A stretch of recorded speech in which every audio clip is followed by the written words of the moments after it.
So one thing I want to cover is this dirty little secret that most everyone doesn't know about vitamins. Being in the area of vitamins, you know, I'm able to have a chance to talk with manufacturing companies, and I don't know if you realize this, Karen, but 90% of all vitamins made are synthetic. They're not natural. So what does that mean? Well, if something's synthetic, it means that it's made artificially. It's made from petroleum. How? How is that possible? I know. It's weird. You could make vitamins. Dow Chemical Company is one of the main companies that makes synthetic vitamins. And so they have ways of synthesizing them or making them from petroleum. And like, for example, vitamin C. Like you bought some vitamin C before, right? Mm-hmm. Now, if you look at the label, it doesn't really tell you where it comes from. But the way they make vitamin C is from cornstarch and sulfuric acid. I mean, that's crazy, isn't it? Yeah. So first of all, corn starch has 0 vitamin C, okay? And sulfuric acid, no vitamin C. But if you combine these together, you make something called ascorbic acid. And what's happening over the years is we've redefined vitamins. Like ascorbic acid is only one little piece of the vitamin C complex. It's not the whole thing.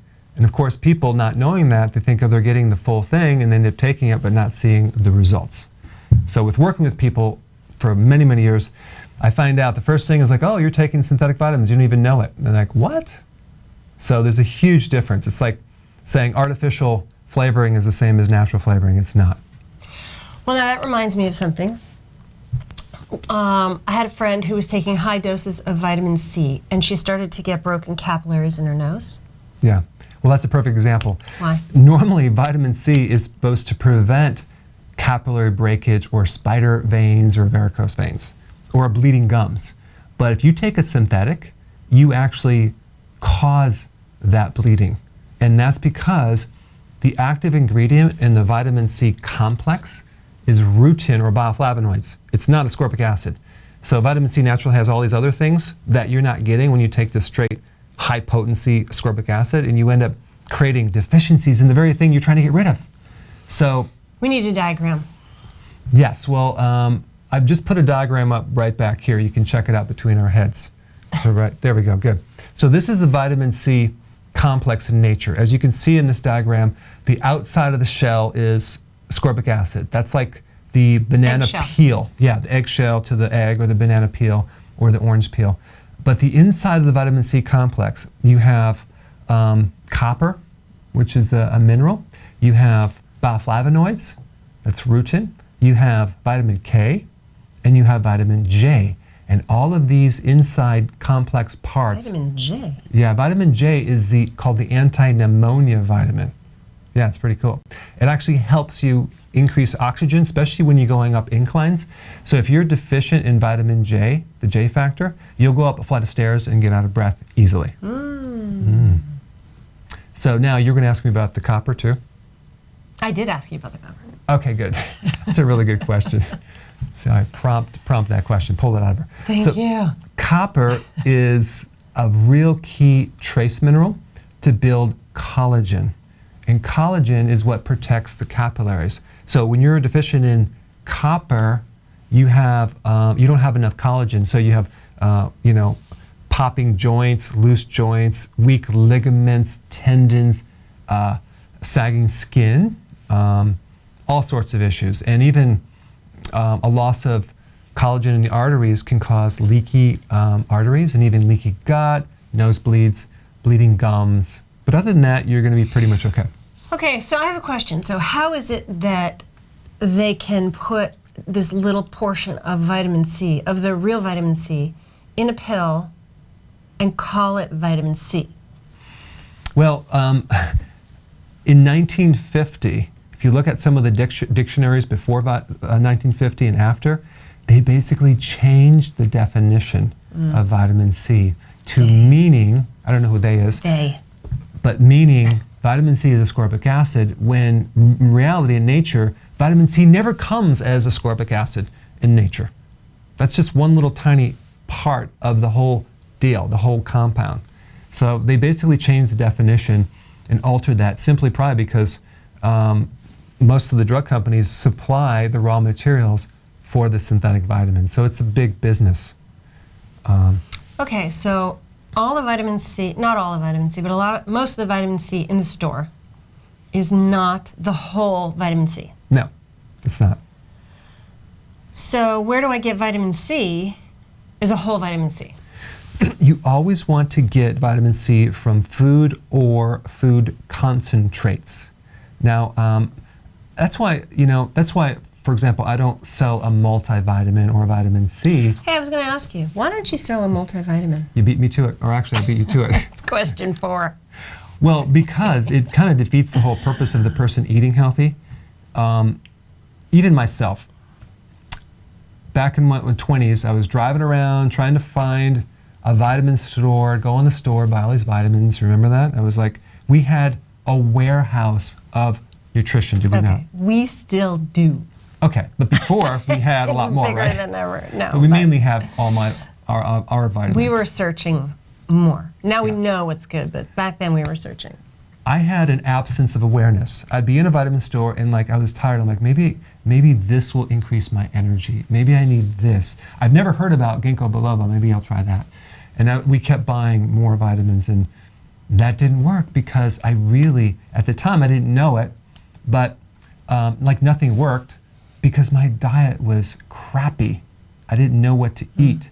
So trying to get your vitamins on top of a bad diet, you're not going to see results. And that's why I don't have a multi. That's why I don't have vitamin C. I want you to consume real food to get that. The nutrition that we have fortifies different things. It handles different weaknesses within the body. It helps enhance things that are hard to get from our diet.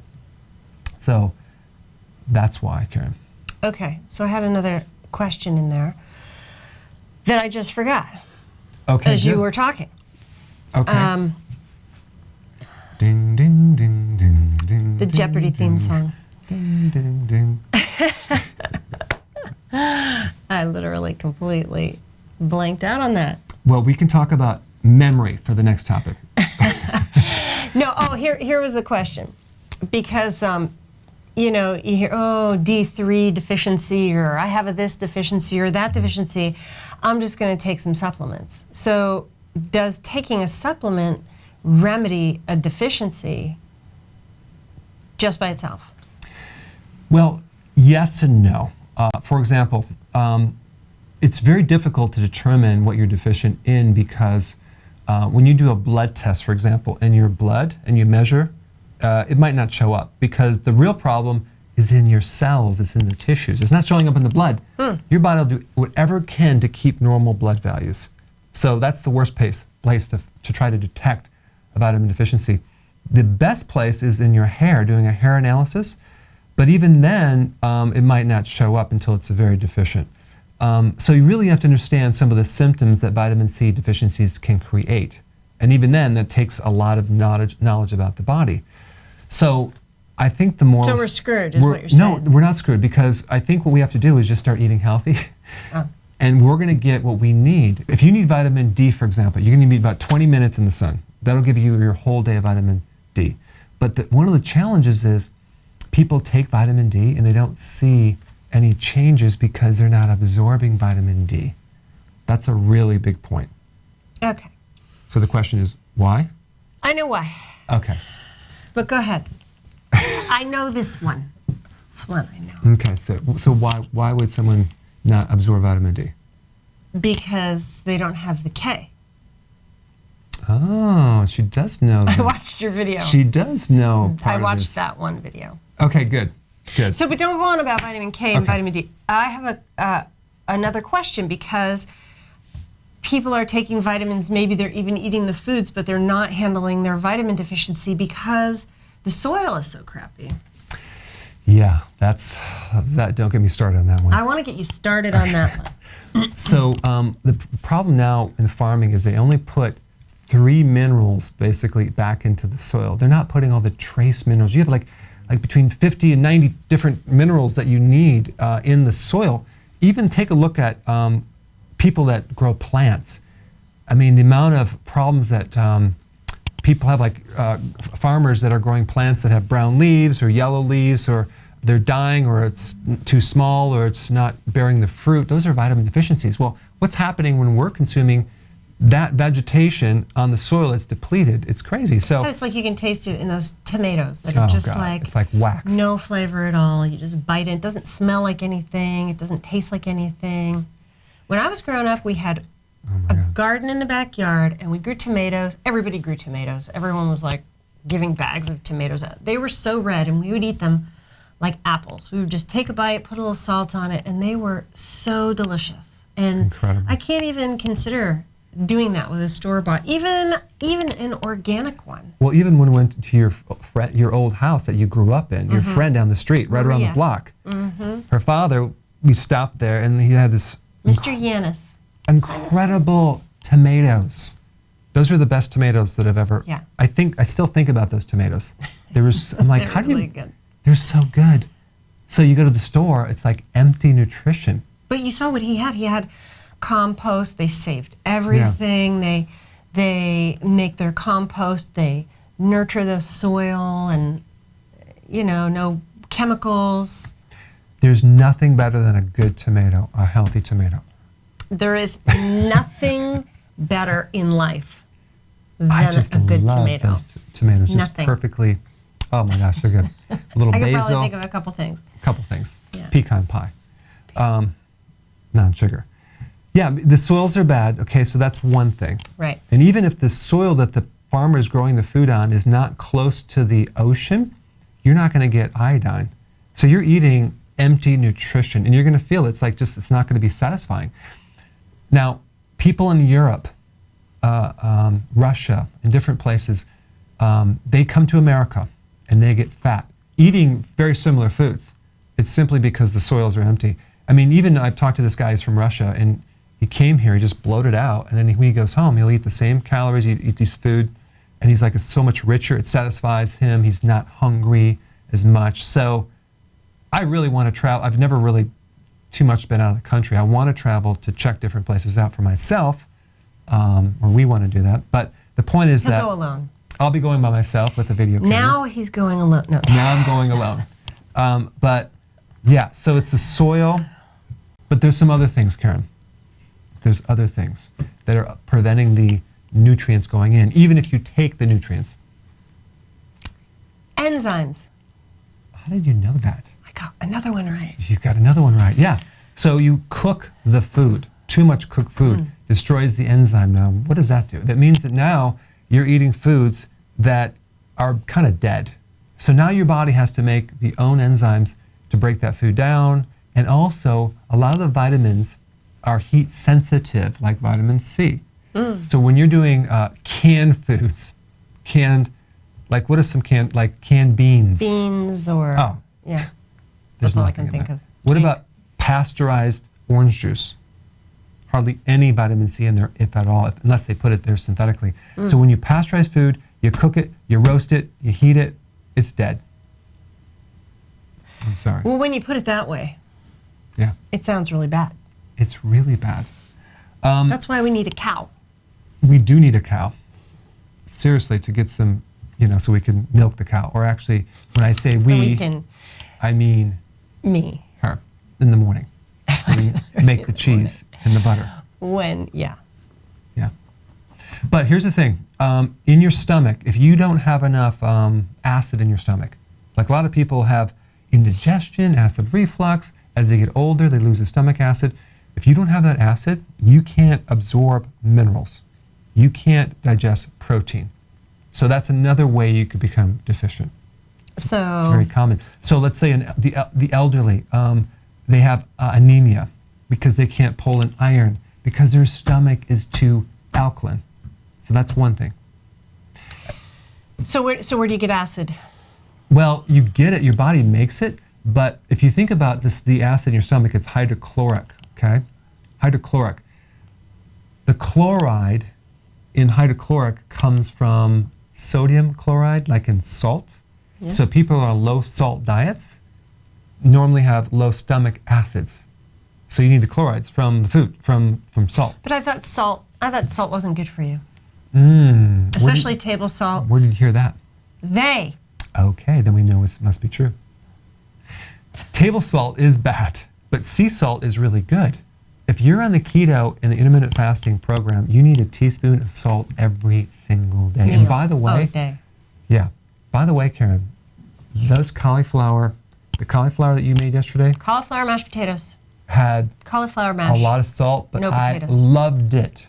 It was great because sometimes it's kind of bland, but that was really enough salt for me. Good. It was really good. But the point is you need hydrochloric acid, but there's one more thing, Karen. And this is like very, very important. One is that insulin resistance, it's the pre-diabetic situation, that itself is blocking the absorption of nutrients. Potassium, protein, that's why a diabetic, their muscles start becoming flabby and they become weak. And as you clear that up with the keto intermittent fasting, you start absorbing more nutrients. Potassium, you get rid of fluid retention. I mean, that alone, just by fixing that one problem, just by not even taking nutrition, you'll get more nutrition from the food that you are eating. Amazing. That's right. So it all comes back. It all comes back full circle to getting the basics in, getting your diet corrected, not going out trying to find a vitamin to correct the symptom. And I think that leads me to the next topic, which is the problem with people using vitamins to fix symptoms. They're not looking at the cause of those symptoms. So they don't evaluate to know what's underneath them. No, that's your job. That's right. That's why we pay you the big bucks. That's why I have a lot of videos for free, Karen, For free. on nutrition and how to fix pretty much almost everything on your body. So when we get a lot of questions on Facebook and YouTube, a lot of these questions are already in a video that you may not have found. So if you just search for that topic / my name, you're going to find answers to everything, like Everything. Hashimoto's, That was a question today. A lot of questions on that. leg cramps, Yep. just pretty much everything.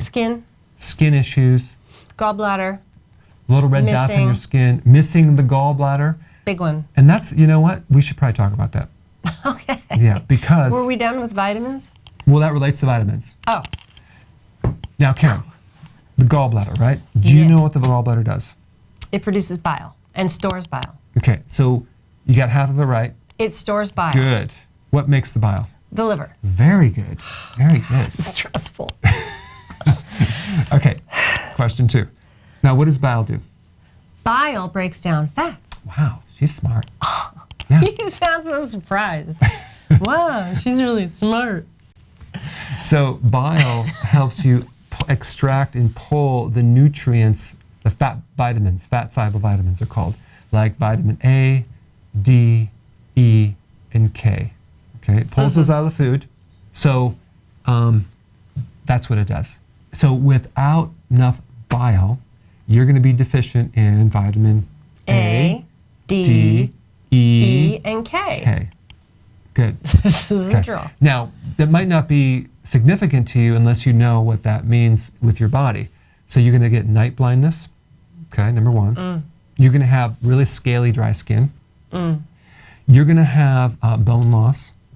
Okay. You're going to have bone pain. You're going to have a lot of hormone issues. You're going to have calcium buildup in the arteries from the vitamin K2 deficiencies. And you'll have bruising. Wow. Okay? But you'll be fine other than that. Now, what about people who don't have a gallbladder? Then they're good to go, right? Because it was an extra organ.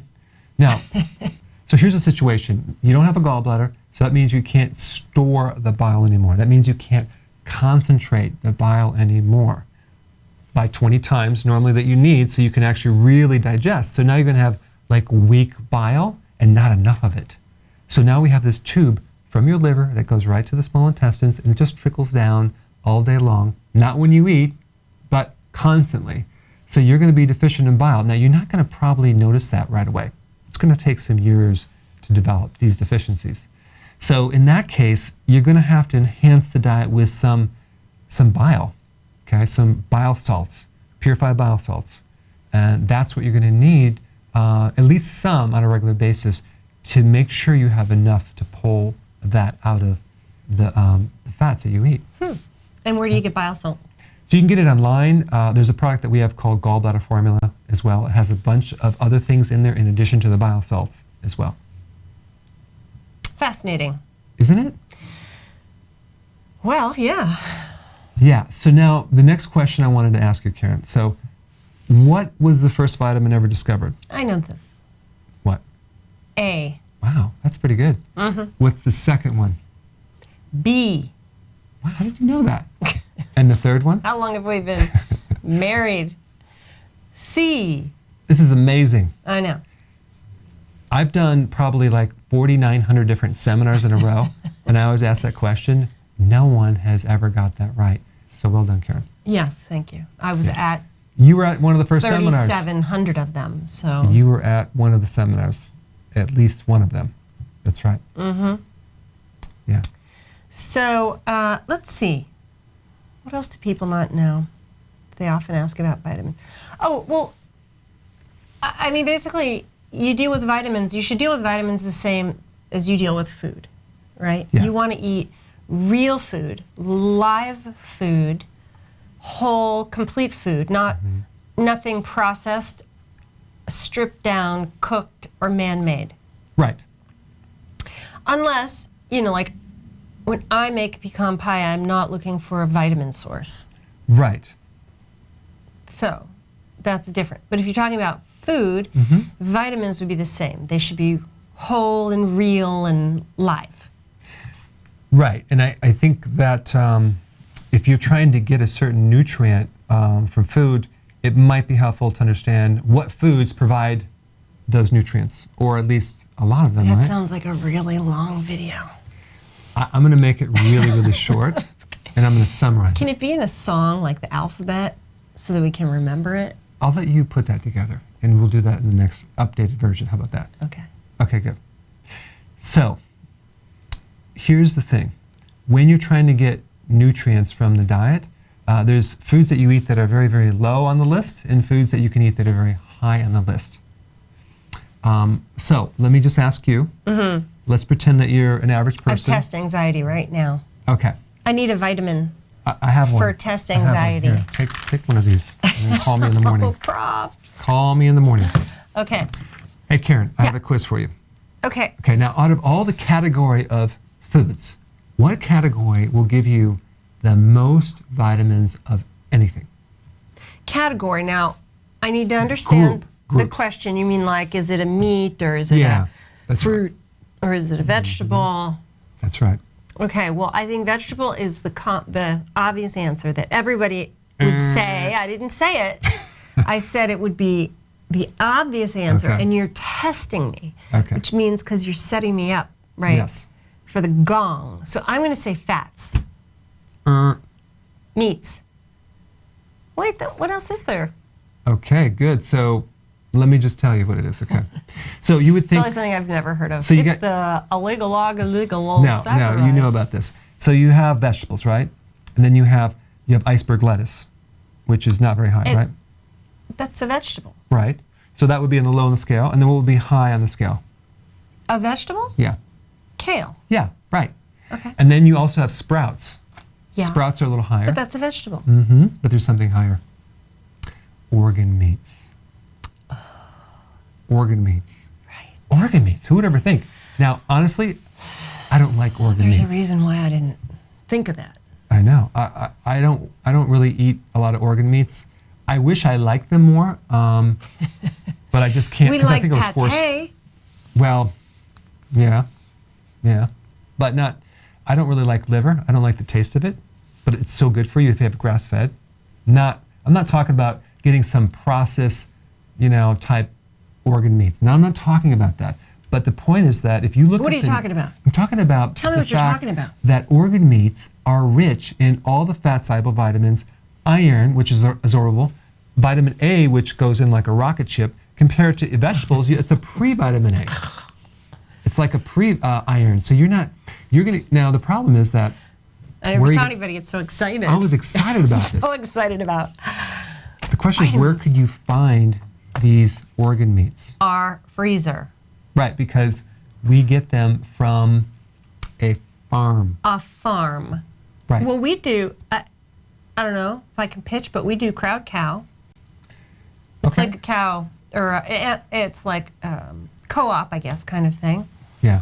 But they're all, mostly all really great farms, and no preservatives and grass-fed and things like that. And then you can buy the organ meats from there, and we have that in our freezer. We have some very delicious liverwurst, okay? Now, I'm going to put a link down below of where we got this.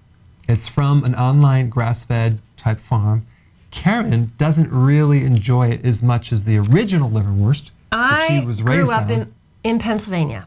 Oh, And you know, you go down to the local, I was going to say cafe, but the diner, right? And you get a liverwurst sandwich, and it's like a chunk like this of liverwurst on rye with yellow mustard and a big old slab of onion. great for your breath. And it's horrible for your breath, but the liverwurst is so creamy, and I don't know, that combination, I just really like it. I really like it. But then he brought home a primo liverwurst, and I knew it was going to be a different experience the minute he said that it's a little more fibrous. Now, I can't think of one thing where you add that adjective and you go like, oh, great. It's not as creamy. nothing. It's not like a pate. It's more like it's a combination of liver and heart. Yeah. And it might have some kidney in there. So anyway, yes, it sounds disgusting, but it's all grass-fed. And My dad would like it if he was around. it's just really, really healthy. It was really healthy. That's why I was eating it. It wasn't bad. It wasn't terrible. Yeah. So if you like liver, you're going to like this. Typically, on average, an average person would like this. But, I mean, if you like it creamy, you know. Okay, we're done talking about liver now. I But- have something else to say. Okay, go ahead. Okay. You've mentioned several times today iron. And then when we were doing the other show, a lot of people are asking about the sea kelp and keto. And so what do they have to do with each other? And what does it have to do with your body? Why is iron a big deal, and how do you get it? And Unfortunately, all the vegetables that you eat have iron in it, but it's unfortunate? unfortunately has a type of iron that is not in the active form that's in red meat and protein sources. So you're getting this kind of like you could just look at it like a vitamin iron. So it's different. I'm not going to get into the technical part, but if you have an iron deficiency and you're anemic and you consume like rare steak or liver or liverwurst, you're going to get a way better source of available iron to your body than you would get from eating spinach. And that's the point, especially if you're anemic. If you're a vegetarian and you can't do that, there's a big problem because you're not going to find that special activated iron that is in red meat. And the more rare it is, the more available it is. So, but now you touched on something is a hot subject, right? What's that? Is this eating meat and the whole thing? I mean, Yeah. very hot subject. So people have said they get all the nutrients they need in beans. Yeah. Let's talk about that. Okay. Yeah. Well, I always like to ask them, you get your vitamin A from beans? Well, it has to be activated. You're not getting retinol. You're getting a pre-vitamin A that has to be converted in the body. So if you're living on vegetable sources for your vitamins, then you're only getting maybe 3 to 4% if you're lucky of that vitamin A. Same thing with the iron, you're not getting the full scoop. And also vitamin B12. Now, I will say this, if you're doing certain type, like even the wheatgrass juice has a lot of B12. You can do also spirulina or chlorella. These are like blue-green algae type products. What's interesting is like there is no B12 in that vegetation at all. It's the microbes that are living around that algae. It's that their make, poop. Yeah, it's the waste product from microbes that are making the B12. I'm going to have a t-shirt like that. Okay, you do that. I love microbe poop. or something I like think that. you'll sell a lot of this if you want to sell them. Or you just want to wear it? I can sell them. No, Okay. I just think it's a funny concept. It is a funny concept, but getting back on topic here, getting back on track, What is that supposed to mean? the microbes that live, this explains the next concept of sterilization, like having your food so sterilized and cooked and pasteurized versus like really good, like the wheatgrass juice powder we have. It's raw, it's hardly heated at all. There's friendly microbes living around that. It's very beneficial, and that's what's giving you the B12. That's very exciting. So that's one nutrient that a vegan could get easily. But vitamin A is difficult, iron is difficult. So they may need to enhance their diet. And where do you get the iron? If you're a vegan, Or not? okay, if you're not, you're Because going to you've get been it from mentioning it a lot. you're going to get a ton from liverwurst. Right. What if we and don't do that? Then do meat, do steak, beef. And then what lamb. about a vegetarian? Well, you're going to have to find a good natural source and supplement because you're not going to be able to get it from the food. And then what about sea kelp? Does that give up? Sea kelp is really, really good. It's like a vegetable that lives in the water. It has all the trace minerals that you really need, and it has minerals, and it has protein. I mean, it's really wonderful, but it's mainly going to be a good thing for your trace minerals. And does that have iron? Adds a little bit, but it's not in the active form that you need to build blood. Okay. Hmm. And iodine. It has tons of iodine that you need to help your thyroid, and also to regulate estrogen. But you can get too much iodine. You can get, if you take too much, of course you're going to get too much iodine, but if you take it in sea kelp, small amounts, you're going to get enough, and you're not going to have to worry about it unless you already have a condition called hyperthyroidism. That's Okay. a big word. We're not That's going to right. talk about We're that. not going to go down that We're road. not going to go down it. But on that note, Karen, Yeah. I think we're going to end off because we gave a lot of information, and I don't Yeah. want to give people information overload. That is good that you aren't going I to do picked that. up on that, You picked yeah. up on that one. Okay, good. Well, then that's your dose. That's right, your daily dose. Your weekly dose. That's right. The daily dose of Dr. Berg. Oh, that could be the name of this. All right, guys. I am invisible. All right, have a good one. We'll see you next time.